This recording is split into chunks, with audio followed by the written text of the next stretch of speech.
Receber Shalom, graça e paz, no nosso Senhor Yeshua.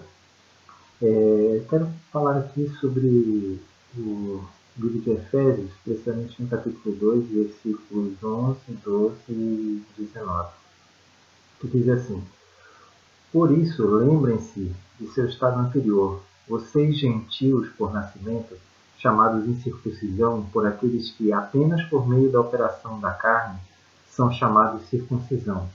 Naquele tempo não tinham o Mashiach, o Messias. Estavam alienados da vida nacional de Israel. Eram estrangeiros às alianças que incorporavam a promessa de Deus. Estavam neste mundo sem esperança e sem Deus. Agora 19 diz assim: Portanto, vocês não são mais estrangeiros nem forasteiros. Ao contrário, são concidadãos do povo de Deus e membros da família divina. Quero fazer a reflexão desse capítulo, onde Paulo trata na cidade de Éfeso com os Efésios,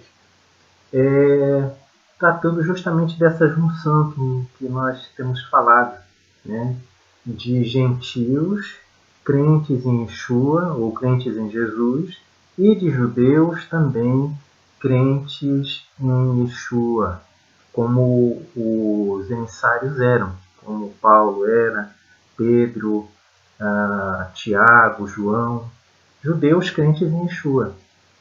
Eles, aqui no 19, eles diz que nós somos agora concidadãos dos céus, membros de uma nova família.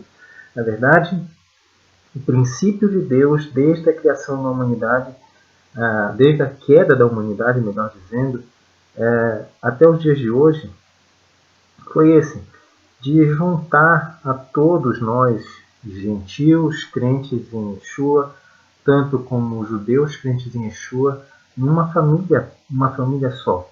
Uma família que trouxesse a nova humanidade que Deus quer trazer. Volto a repetir, como anteriormente, nós não temos o objetivo, na verdade, de enganar ninguém, e não temos o objetivo de judaizar, muito menos a cristãos, ou cristianizar judeus. Esse não é o objetivo. O objetivo é que nós entendamos através das Sagradas Escrituras o que Yeshua veio trazer, o que o Senhor Jesus ele veio trazer. Ele veio celebrar com sua morte e sua ressurreição também a paz entre cristãos ou gentios crentes nele e também judeus crentes nele. Judeus que já estavam esperando, aguardando o Mashiach, que é anunciado na Torá e no Tanar todinho, no Antigo Testamento, como o Messias que viria, na verdade já veio, não como um libertador de Israel somente, mas o libertador da humanidade. O nome Yeshua significa o Senhor que salva, o Senhor Salvador. Então ele veio libertar a humanidade de quê? Ele veio libertar a humanidade de gentios, de todas as nações, e o povo de Israel do pecado. Assim Deus se agradou e no deserto falou com os israelitas, escolheu aquele povo, como poderia ter escolhido qualquer outro povo da terra. Mas nós não podemos questionar a Deus. E isso nós temos feito. Nós, digo cristãos ou gentios crentes em Yeshua, nós temos feito isso.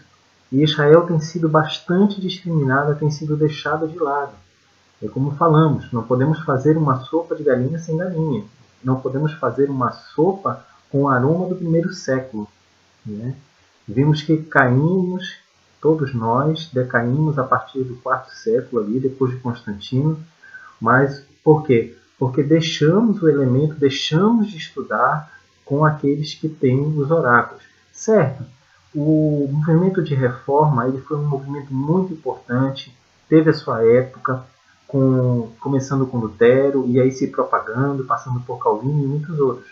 Mas, hoje em dia, a igreja ela está num retorno a Jerusalém. Ela tem que voltar os olhos para Jerusalém, porque nós paramos nas doutrinas iniciais.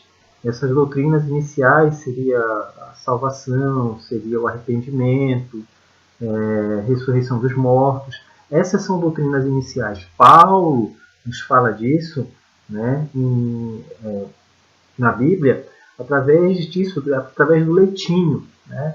Nós estamos viciados em beber leitinho.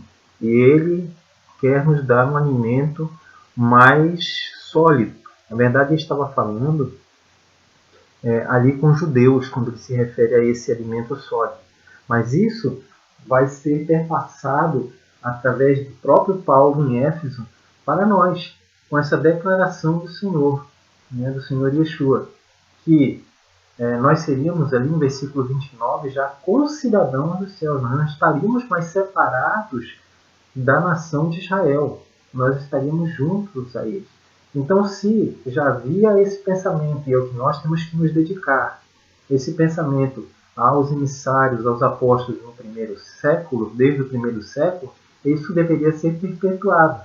No entanto, nos desviamos, volto a repetir, foi um desvio da igreja, né, dos respeito muito a todos esses pais da igreja. Falo como um gentil também, crente em Yeshua, mas respeito a todos os pais da igreja, que esses homens esses homens e mulheres queriam fazer um trabalho muito bom, e eles fizeram um trabalho muito bom. Veja que o Evangelho chegou a você e a mim, até hoje nós estamos aqui.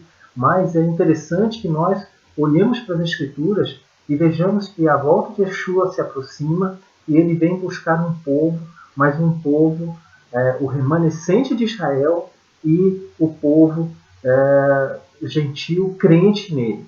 Eu digo sempre, para você viver, você tem que ter 4 fundamentos básicos para Deus. Isso tudo é para Deus. Primeiro, amar a Deus sobre todas as coisas. Se você ama a Deus sobre todas as coisas, você vai amar seu próximo tranquilamente. Depois você tem que ser obediente a Ele. Depois você tem que ser fiel a Ele. Depois você tem que ter fé nele, porque isso vai atrair a salvação. Isso vai fazer com que Yeshua venha até você. Meu irmão, minha irmã, meu amigo, minha amiga, você que nos ouve nesse canal, Remanescente da Promessa, nós estamos passando essa mensagem porque cremos nisso. É uma coisa que cremos, é uma coisa que está tomando vulto mundialmente, não é só aqui. Isso não, você não vai ver, vamos dizer assim, propalado pela mídia, porque a mídia não tem interesse, a mídia ela é mundana, ela não tem interesse em propalar nada do que venha do Senhor Yeshua, a não ser escândalos, coisas péssimas, maus exemplos, mas esse movimento está acontecendo mundialmente e ele está chegando ao Brasil. Se nós queremos, se nós precisamos ou pensamos em um avivamento, nós temos que pensar também em Israel. Não podemos ser avivados sozinhos, sem Israel. Então esse é o recado que eu queria passar para vocês também do documentário, né? É um filme, mas é um documentário, na verdade, né? O Rugir do Leão, que nós vamos colocar na publicação abaixo. Você clique lá, assista sem comprometimento nenhum, nós estamos fazendo isso, mas para você ver do que nós estamos falando da história da igreja atual. Um grande shalom para vocês, uma paz do Senhor Yeshua. Que Deus nos abençoe, que Adonai Elohim nos abençoe e nos guie pelo seu Ruach HaKodesh, pelo seu Espírito Santo, para sempre. Amém.